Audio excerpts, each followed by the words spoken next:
covered works of philosophy before on this channel, but I think this is the first time I've ever talked about something that had an explicitly spiritual or religious bent to it. And the work in question is translation. Buber himself was Austrian, but he later emigrated to Israel. And his worldview, his philosophy, could be described as a kind of a blend between Judaism and existentialism. And this is a short book, but there's a lot in it. I read it first in college many years ago, never forgot about it, and decided that a lot of what's talked about in it would be great food for thought for people who want to create intriguing elements that are spiritual or religious in a science fiction or fantasy story. Now, the philosophy that Buber expounds in this book could be described as a kind of philosophy of relations.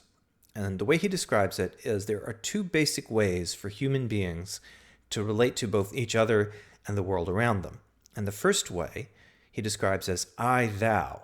And in the original German, it's ich, du. And du is a kind of, it's an intimate way to say you that really doesn't exist in English. So when they translated it into English, they used thou as the base approximation for such a thing. So when you have an I-thou relationship, as he puts it, we are essentially comrades, we're cohorts, we're equals, we're partners, we're friends. We're relating to each other with mutual respect. We're relating to each other in a way where we recognize each other's inherent sacredness as an autonomous being. We recognize each other as fully human, despite our differences. And we share together a common existence in this world. And if you are of a religious bent, the way you could probably put it is that by being together in this way, we become closer to God. The other worldview is what he describes as I-it. It is where the world is broken into subject and object. There's me, and then there's everything else.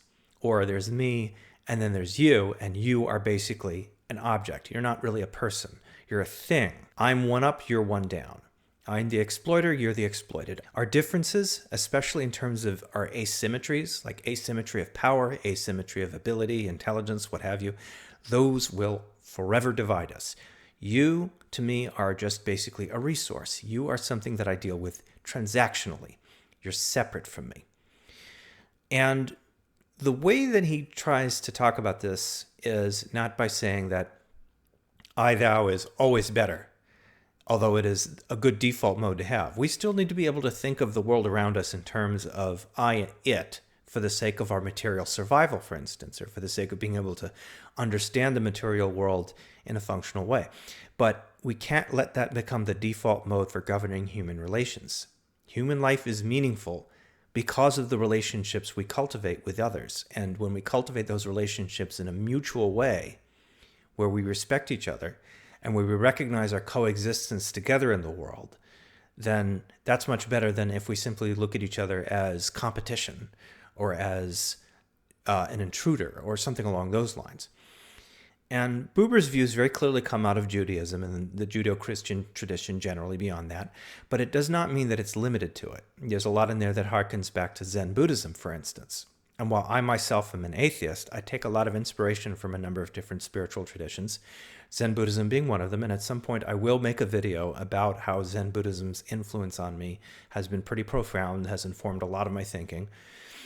And I've also found that because of this, you can take guidance, especially creative guidance, from belief systems or practice paths without being dogmatic about it. You don't have to be a Buddhist to read something that was written in a Buddhist tradition to get something from it. You don't have to be Jewish to read something like I and Thou and get something from it. The whole premise that Buber is advancing here, the way I see it, is that it's a conceptual framework for how to think about both yourself and another, or yourself and the rest of the world around us, without necessarily having it be something we have to believe in dogmatically. It's not something that we have to take as scripture. It's a psychic, spiritual exercise, so to speak. It's something that we cultivate freely. Now, you're probably wondering what all this has to do with science fiction or fantasy. Well, I have found that it is useful to study belief systems and practice paths for the sake of world building, and also for the sake of imbuing individual characters with individuated points of view. It gives them things for their lives to revolve around. It gives them a point of view to express or to embody or to act out. And this may seem like something that happens more often in fantasy than in science fiction, but I think there's room for it in both of those things. Any fantastic setting where there is an element of spirituality or mysticism, where there is any kind of belief system or practice path that figures into the story in some way, it can benefit from this kind of study. So for instance, in a science fiction story, maybe you have, as part of a belief system or practice path in there, you have people who are determined to put human relations over things like technology or capital. And they're doing it as a form of resistance or rebellion. They're doing it as a way of asserting their selves, their individual humanity, in the face of some kind of overwhelming technology. I mean, think of how this could be implemented in something like a cyberpunk setting, for instance. It's a natural fit for that sort of thing. Cyberpunk settings will always have this element of resistance and rebellion, so why not make it spiritual too?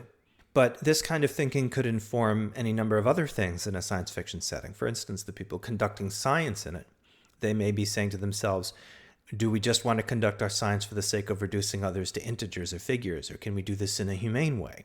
How would we go about doing that in this world?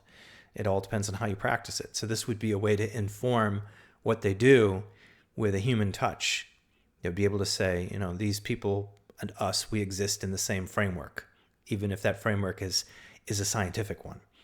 And in fantasy settings, well, that seems like a shoo-in, right? It's something that could be seen as part of the worldview of a mystic or a mage, or even just, a people.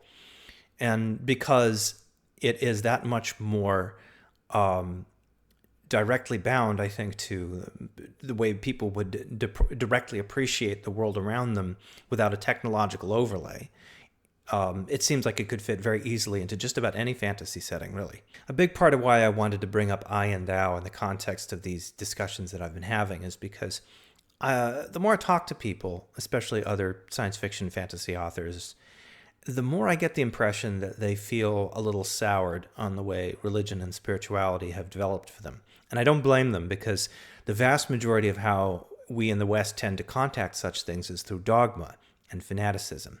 And I'm not saying these things because I'm advocating for anyone's spiritual worldview or outlook or belief system or what have you, but only as a way to say that if we dismiss all of that, if we dismiss completely any investigation into these things for the sake of enriching our work, then guess what? The work that we produce is going to be robbed of one of the single biggest slices of human experience that has existed across the ages.